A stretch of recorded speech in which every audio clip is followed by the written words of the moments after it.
السلام علیکم ناظرین، امید کرتا ہوں آپ سب خیریت سے ہوں گے۔ آج میں آپ کے لیے اشتیاق احمد کا لکھا ہوا ایک اور ناول آخری خواہش قسط نمبر 1 لایا ہوں۔ امید ہے آپ کو یہ بہت پسند آئے گا۔ چھٹی حص۔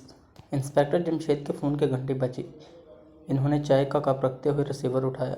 ہیلو، انسپکٹر جمشید بول رہا ہوں۔ السلام علیکم جناب، میں سپرنٹینڈنٹ جیل رؤف پارک بول رہا ہوں۔ ایک قیدی کو صبح پھانسی کی سزا دی جانے والی ہے۔ آج جب اس سے آخری خواہش پوچھی گئی تو اس نے کہا، میری خواہش ہے کہ انسپکٹر جمشید سے ملاقات کروں گا۔ اس کا نام منصور ساجد ہے، لیکن وہ مجھ سے کیوں ملاقات کرنا چاہتا ہے؟ انسپکٹر جمشید نے حیرت بھرے لہجے میں کہا، کیونکہ وہ منصور ساجد نامی کسی آدمی کو نہیں جانتے تھے۔ اس نے وجہ نہیں بتائی۔ اس کا کہنا ہے کہ اگر میری یہ خواہش پوری کر سکتے ہیں تو کر دیں۔ اچھی بات ہے، میں ایک ایسے آدمی سے ملاقات ضرور کروں گا جس کی زندگی کا چراغ کل بجھ جائے گا۔ انسپکٹر جمشید نے افسوس زدہ لہجے میں کہا، پھر فوراً ہی بولے، میں اس سے کس وقت ملاقات کر سکتا ہوں؟ آج رات 8 بجے سے پہلے کسی وقت بھی آپ آ سکتے ہیں۔ میں بھی آپ کو یہیں ملوں گا۔ تو پھر میں اسی وقت آ رہا ہوں۔ بہت بہتر، میں آپ کا انتظار کروں گا، رؤف پارک نے کہا، اور انہوں نے ریسیور رکھ دیا۔ محمود، فروغ، فرزانہ اور بیگم جمشید کی نظریں ان پر جمی تھیں۔ انہوں نے ساری بات دہرا دی۔ حیرت ہے، وہ آپ سے کیا کہنا چاہتا ہے؟ فرزانہ بولی، یہ کہ وہ بے گناہ ہے اور کسی طرح سے پھانسی سے بچایا جائے۔ لیکن ظاہر ہے اس سلسلے میں کیا کر سکتا ہوں؟ تو پھر ملاقات کے لیے جانے کی کیا ضرورت ہے؟ فاروق نے کہا، اس لیے کہ یہ اس شخص کی آخری خواہش ہے۔ شاید اس طرح اس کے دل کا بوجھ ہلکا ہو جائے۔ تو پھر ہمیں بھی ساتھ لے چلیے۔ ہم دیکھنا چاہتے ہیں کہ ایک ایسے شخص کی کیا حالت ہوتی ہے جسے یہ معلوم ہے کہ صبح اسے پھانسی دے دی جائے گی، محمود نے کہا۔ اگرچہ میں اس کی کوئی ضرورت نہیں سمجھتا، لیکن خیر، تم بھی چلو، وہ بولے۔ ابا جان، میری درخواست ہے کہ آپ وہاں نہ ہی جائیں، فاروق نے نئی بات کہی۔ کیوں، کیا بات ہے؟ میری چھٹی حص پکار کر مجھ سے کہہ رہی ہے کہ وہاں جانے میں خطرہ ہے، فاروق نے پریشان آواز میں کہا۔ لا حول ولا قوت، بھلا جیل میں ایک ایسے قیدی سے ہمیں کیا خطرہ ہو سکتا ہے جسے صبح پھانسی دے دی جانے والی ہے؟ فرزانہ نے برا سا منہ بنایا۔ خیر، تمہیں پتہ چل جائے گا کہ میری چھٹی حص کہاں تک درست تھی، فاروق نے کسی قدر تلملا کر کہا۔ دیکھو بھائی، بات یہ ہے کہ مجھے تو جانا ہی پڑے گا، کیونکہ کسی کی آخری خواہش پوری کرنے کا مسئلہ ہے۔ تم تینوں بے شک نہ جاؤ، میں تو ضرور جاؤں گی۔ فاروق کو ڈر لگ رہا ہے تو بڑے شوق سے نہ جائے۔ میرا بھی یہی فیصلہ ہے، محمود نے کہا۔ میں بھی چلوں گا، سب کا ساتھ دینا ضروری ہے، لیکن جہاں تک میری چھٹی حص کے خبردار کرنے کا تعلق ہے، وہ اپنی جگہ بالکل درست ہے۔ چلو پھر اٹھو۔ تیار ہونے کے بعد وہ جیپ میں جیل کی طرف روانہ ہوئے۔ سپرنٹینڈنٹ جیل رؤف پارک سے وہ پہلے کبھی نہیں ملے تھے۔ اس نے اپنے دفتر میں کرسی سے اٹھ کر استقبال کیا۔ یہ ایک درمیانے قد کا موٹا سا آدمی تھا۔ مجھے حیرت ہے، قیدی نے آپ سے کیوں ملنا چاہتا ہے؟ الیکس لیگ کے بعد اس نے مسکراتے ہوئے کہا، یہ حیرت تو جناب ہمیں بھی ہے، آخر معلوم ہو جاتا ہے۔ رؤف پارک نے ساتھ لے کر جیل کے اندرونی حصے کی طرف روانہ ہوا۔ سورج غروب ہونے کے قریب تھا۔ جب وہ قیدی کی کوٹری کے سامنے پہنچے تو سورج کی الوداعی کرنیں جیل کے برج پر مچل رہی تھیں۔ انہوں نے دیکھا کوٹری میں ایک نوجوان آدمی گھٹنوں میں سر دیے بیٹھا تھا۔ مسٹر منصور ساجد، انسپکٹر جمشید تشریف لے آئے ہیں۔ قیدی نے فوراً سر اٹھایا، دروازے کی طرف دیکھا اور پھر بڑی مشکل سے اٹھ کر کھڑا ہونے میں کامیاب ہوا۔ شاید اس کی ٹانگوں سے جان نکل گئی تھی۔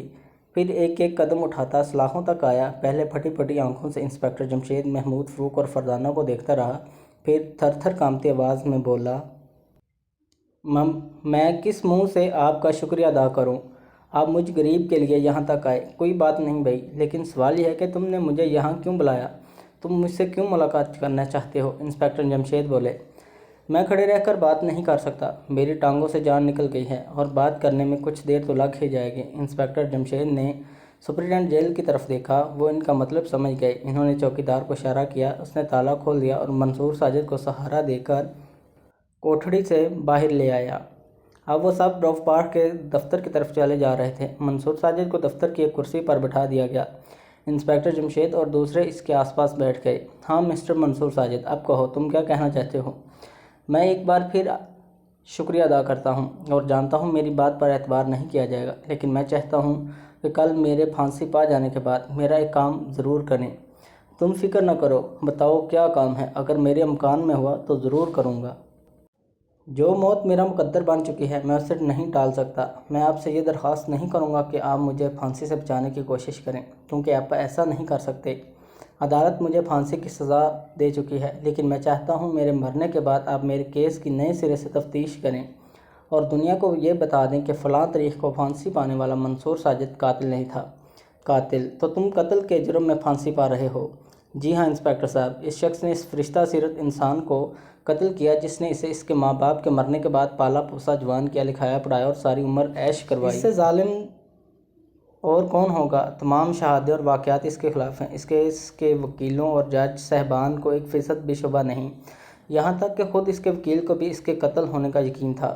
رؤف پارکر نے نفرت سے بھرپور انداز میں کہا، یہی تو میری سب سے بڑی بدقسمتی ہے سپرنٹنڈنٹ صاحب، اور پھر میں یہ خواہش کب کر رہا ہوں کہ مجھے کسی طرح پھانسی سے بچا لیا جائے۔ میں تو یہ کہہ رہا ہوں کہ میری پھانسی پانے کے بعد تفتیش کی جائے، لیکن اس سے تمہیں کیا فائدہ ہوگا؟ رؤف پارکر نے تنگ کر کہا، مجھے نہیں، شاید مجھ جیسے کسی دوسرے شخص کو فائدہ ہو جائے اور وہ بے گناہ پھانسی سے بچ جائے۔ تم کیا کہنا چاہتے ہو؟ صاف صاف کہو۔ انسپکٹر جمشید بولے، یہ کہ میں نے قتل نہیں کیا، میں بالکل بے گناہ ہوں اور مجھے پھانسی دی جا رہی ہے۔ پھانسی میں کتنا وقت ہے جناب؟ صبح 4 بجے دے دی جائے گی۔ رؤف پارکر بولے، گویا ابھی تقریباً 11 گھنٹے باقی ہیں۔ نوجوان، میری آنکھوں کی طرف دیکھو، انسپکٹر جمشید نے عجیب سے انداز میں کہا۔ منصور ساجد نے ان کی طرف دیکھا۔ انسپکٹر جمشید نے اس کی آنکھوں میں آنکھیں ڈال کر کہا، کیا واقعی تم نے قتل نہیں کیا؟ نہیں، خدا کی قسم نہیں۔ تب پھر سنو، میرے پاس 11 گھنٹے ہیں، میں اس کیس پر کام شروع کیے دیتا ہوں۔ اگر تم قاتل نہیں ہوئے تو پھر خدا سے دعا کرو کہ ان 11 گھنٹوں میں میں قاتل تک پہنچ جاؤں۔ اگر میں اس میں کامیاب نہ ہو سکا تو پھر تم پھانسی پا جاؤ گے، لیکن میں وعدہ کرتا ہوں کہ کیس پر اس کے بعد بھی کام جاری رکھوں گا۔ دوستو، اس سوموار کی شام آپ اشتیاق احمد کا لکھا ہوا اردو ناول آخری خواہش پڑھ رہے ہیں۔ اس ناول کی اگلی قسط اگلے سوموار کو آپ کو پڑھنے کو ملے گی۔